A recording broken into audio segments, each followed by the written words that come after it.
भाद्रपद माह के शुक्ल पक्ष तृतीया तिथि हरतालिक तीज का व्रत किया जाता है और इस बार यह शुभ तिथि 18 सितंबर दिन सोमवार है। इस दिन विधि विधान के साथ भगवान शिव और माता पार्वती की पूजा अर्चना करते हैं और हरतालिका तीज व्रत की कथा सुनते व पढ़ते हैं। आइए जानते हैं हरतालिक तीज व्रत कथा के बारे में। 18 सितंबर दिन सोमवार को हरतालिका तीज का व्रत किया जाता है। यह पर्व हर वर्ष भाद्रपद माह के शुक्ल पक्ष तृतीया तिथि को मनाते हैं। इस व्रत के करने से भगवान शिव और माता पार्वती का आशीर्वाद प्राप्त होता है और जीवन के सभी कष्ट दूर होते हैं। हरतालिका तीज का पर्व भगवान शिव और माता पार्वती के अटूट रिश्तों को ध्यान में रखकर किया जाता है। इस दिन महिलाएं 16 श्रृंगार करके पूजा अर्चना करती हैं और अखंड सौभाग्य का आशीर्वाद प्राप्त करती हैं। साथ ही फिर हरतालिका तीज की कथा सुनती हैं। हरतालिक तीज की कथा सुनने व पढ़ने मात्र से भगवान शिव और माता पार्वती का आशीर्वाद प्राप्त होता है और सुख शांति और समृद्धि में वृद्धि होती है। यह कथा बहुत पवित्र मानी जाती है, इसलिए इस दिन हरतालिक तीज की कथा अवश्य सुननी व पढ़नी चाहिए। हरतालिका तीज की कथा। जिनके दिव्य केशों पर आकम के फूलों की माला शोभा देती है और जिन भगवान शंकर के मस्तक पर चंद्र और गले में मुंडों की माला पड़ी हुई है, जो माता पार्वती दिव्य वस्त्रों से तथा भगवान शंकर दिगंबर वेश धारण किए हैं, उन दोनों भवानी शंकर को नमस्कार करता हूँ। कैलाश पर्वत के सुंदर शिखर पर माता पार्वती जी ने महादेव जी से पूछा, है महेश्वर, मुझसे आप वह गुप्त से गुप्त बातें बताए जो सभी के लिए सरल और महान फल देने वाली है। हे नाथ, यदि आप मुझसे प्रसन्न हैं तो आप मुझे दर्शन दें। हे जगतनाथ, आप आदि मध्य और अंत रहित हैं, आपकी माया का कोई पार नहीं है। आपको मैंने किस भांति प्राप्त किया है?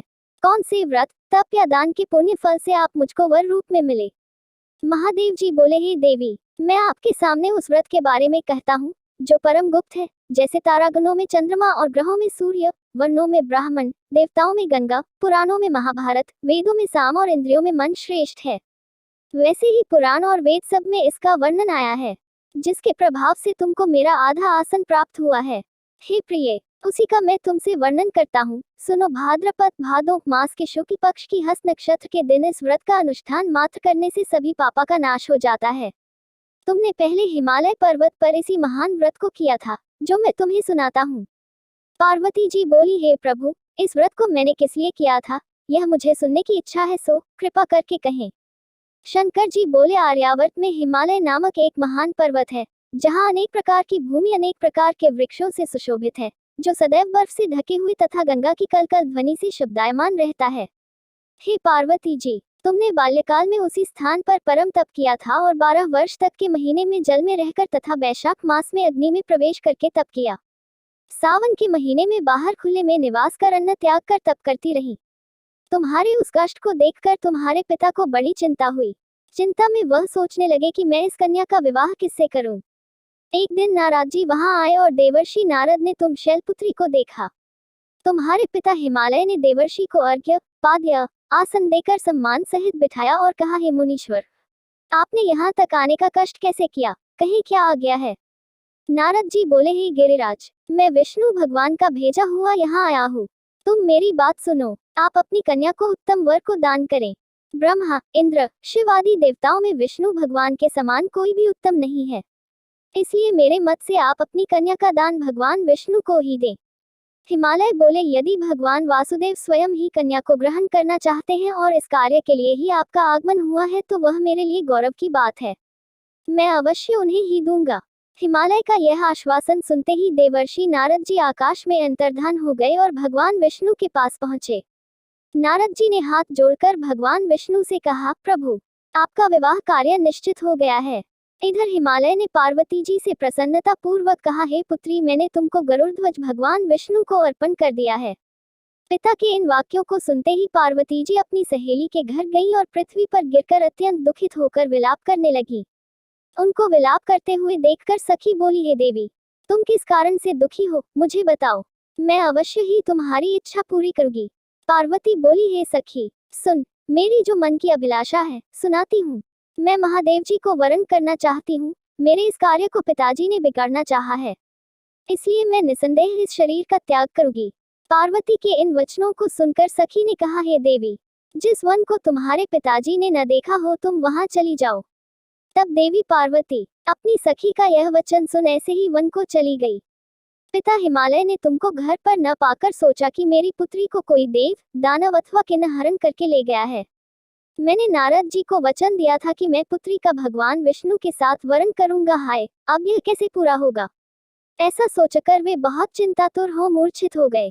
तब सब लोग हाहाकार करते हुए दौड़े और मूर्छा दूर होने पर गिरिराज से बोले कि हमें आप अपनी मूर्छा का कारण बताओ। हिमालय बोले, मेरे दुख का कारण यह है कि मेरी रत्नरूपी कन्या को कोई हरण कर ले गया, या सर्प ने काट लिया, या किसी सिंह ने मार डाला। वह न जाने कहाँ चली गई, या उसे किसी राक्षस ने मार डाला है। इस प्रकार कहकर गिरिराज दुखित होकर ऐसे कांपने लगे जैसे तीव्र वायु के चलने पर कोई वृक्ष कांपता है। तत्पश्चात हे पार्वती, तुम्हें गिरिराज साथियों सहित घने जंगल में ढूंढने निकले। तुम भी सखी के साथ भयानक जंगल में घूमती हुई वन में एक नदी के तट पर एक गुफा में पहुंची। उस गुफा में तुम आनी सखी के साथ प्रवेश कर गई, जहां तुम अन्न जल का त्याग करके बालू का लिंग बनाकर मेरी आराधना करती रही। उस समय पर भाद्रपद मास की हस्त नक्षत्र युक्त तृतीया के दिन तुमने मेरा विधि विधान से पूजन किया तथा रात्रि को गीत गायन करते हुए जागरण किया। तुम्हारे उस महाव्रत के प्रभाव से मेरा आसन डोलने लगा। मैं उसी स्थान पर आ गया जहां तुम और तुम्हारी सखी दोनों थी। मैंने आकर तुमसे कहा, हे वराने, मैं तुमसे प्रसन्न हूँ, फिर तुम मुझसे वरदान मांग। तब तुमने कहा कि हे देव, यदि आप मुझसे प्रसन्न हैं तो आप महादेव जी ही मेरे पति हो। मैं तथास्तु ऐसा कहकर कैलाश पर्वत को चला गया और तुमने प्रभात होते ही मेरी उस बालू की प्रतिमा को नदी में विसर्जित कर दिया। तुमने वहां अपनी सखी सहित व्रत का पारायण किया। इतने में तुम्हारे पिता हिमवान भी तुम्हें ढूंढते ढूंढते उसी घने वन में आ पहुंचे। उस समय उन्होंने नदी के तट पर दो कन्याओं को देखा तो ये तुम्हारे पास आ गए और तुम्हें हृदय से लगाकर रोने लगे। बोले, बेटी, तुम इस सिंह व्याघ्रादि युक्त घने जंगल में क्यों चली आई? तुमने कहा, हे पिता, मैंने पहले ही अपना शरीर शंकर जी को समर्पित कर दिया था, लेकिन आपने नारद जी को कुछ और बोल दिया, इसलिए मैं महल से चली आई। ऐसा सुनकर हिमवान ने तुमसे कहा कि मैं तुम्हारी इच्छा के विरुद्ध यह कार्य नहीं करूंगा। तब वे तुम्हें लेकर घर को आए और तुम्हारा विवाह मेरे साथ कर दिया। हे प्रिय, उसी व्रत के प्रभाव से तुमको मेरा अर्धासन प्राप्त हुआ है। इस व्रतराज को मैंने अभी तक किसी के सम्मुख वर्णन नहीं किया है। हे देवी, अब मैं तुम्हें यह बताता हूँ कि इस व्रत का यह नाम क्यों पड़ा। तुमको सखी हरण करके ले गई थी, इसलिए हरतालिका नाम पड़ा। पार्वती जी बोली, हे स्वामी, आपने इस व्रतराज का नाम तो बता दिया, लेकिन मुझे इसकी विधि और फल भी बताइए कि इसके करने से किस फल की प्राप्ति होती है। तब भगवान शंकर जी बोले, सौभाग्य की इच्छा रखने वाली महिलाओं को यह व्रत पूरे विधि विधान के साथ करना चाहिए। व्रत में केले के खंभों से मंडप बनाकर उसे वनवारों से सुशोभित करें। उसमें विविध रंगों के उत्तम रेशमी वस्त्र की चांदनी ऊपर तान दें। चंदन आदि सुगंधित द्रव्यों का लेपन करके महिलाएं एकत्रित हों। शंख, भेरी, मृदंग आदि बजावें। विधि पूर्वक मंगलाचार करके श्री गौरी शंकर की बालू निर्मित प्रतिमा स्थापित करें। फिर भगवान शिव पार्वती जी का गंध, धूप, पुष्प आदि से विधिपूर्वक पूजन करें। अनेकों नैवेद्यों का भोग लगावें और रात्रि को जागरण करें। नारियल, सुपारी, जमवारी, नींबू, लौंग, अनार, नारंगी आदि ऋतुफलों तथा फूलों को एकत्रित करके धूप, दीप आदि से पूजन करके कहें, हे कल्याण स्वरूप शिव, हे मंगल रूप शिव, हे मंगल रूप महेश्वरी, हे शिवे, सब कामनाओं को देने वाली देवी कल्याण रूप तुम्हें नमस्कार है। कल्याण स्वरूप माता पार्वती, हम तुम्हें नमस्कार करते हैं। भगवान शंकर जी को सदैव नमस्कार करते हैं। हे ब्रह्म रूपिणी जगत का पालन करने वाली माँ, आपको नमस्कार है। हे सिंहवाहिनी, मैं सांसारिक भय से व्याकुल हूँ, तुम मेरी रक्षा करो। हे महेश्वरी, मैंने इसी अभिलाषा से आपका पूजन किया है। हे पार्वती माता, आप मेरे ऊपर प्रसन्न होकर मुझे सुख और सौभाग्य प्रदान कीजिए। इस प्रकार के शब्दों द्वारा उमा सहित शंकर जी का पूजन करें।